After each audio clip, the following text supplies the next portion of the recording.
The first full-time hunter in Kew's history was Francis Masson. And here it is, one of Masson's discoveries from his first journey to the Cape of Good Hope.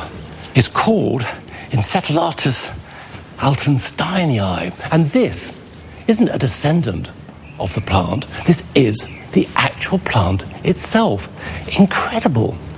It's well over 200 years old, now known as the oldest pot plant in the world. This plant was growing when the Declaration of Independence was signed. This plant's older than the United States of America.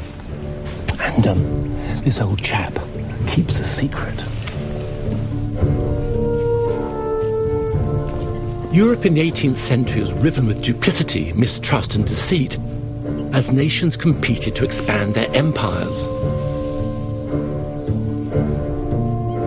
When Francis Masson was on the Cape collecting plants, it was natural that he would learn about the people and the geography he encountered. This information would later prove most interesting to the British government when it came to seize the Cape Colony from the Dutch.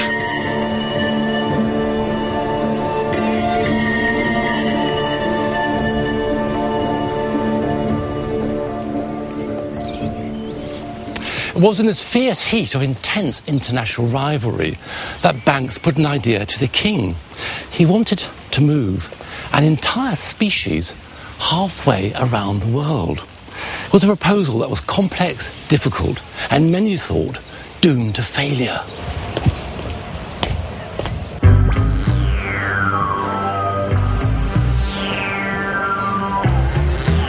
Banks's plan was revolutionary. I've come to Brixton Market in South London in search of the unlikely plant that inspired such an extraordinary scheme.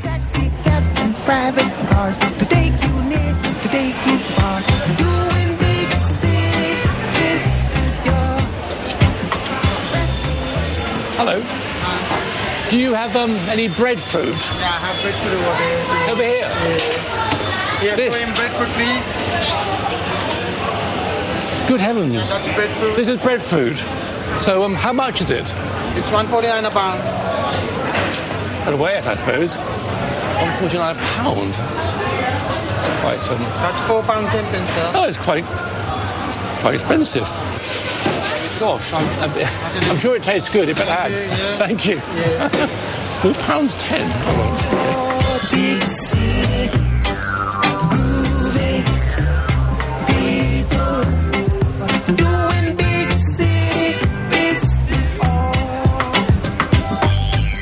Joseph Banks had first encountered breadfruit on the Endeavour voyage to the tiny Pacific island of Tahiti.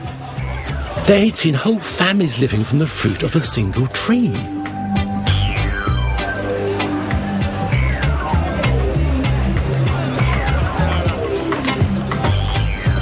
Hello. Hello, sir. I've been told you can cook my breadfruit for me. Oh, breadfruit? Sure, I can cook your breadfruit. You can do it? Yes, definitely. Wonderful. I mean, how do you cook it? Do you bake it, boil it?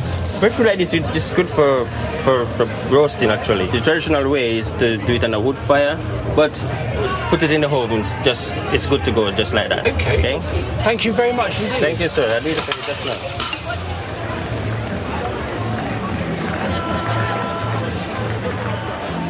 In the 18th century, the British islands in the West Indies were crucial to the empire, growing valuable sugarcane for export.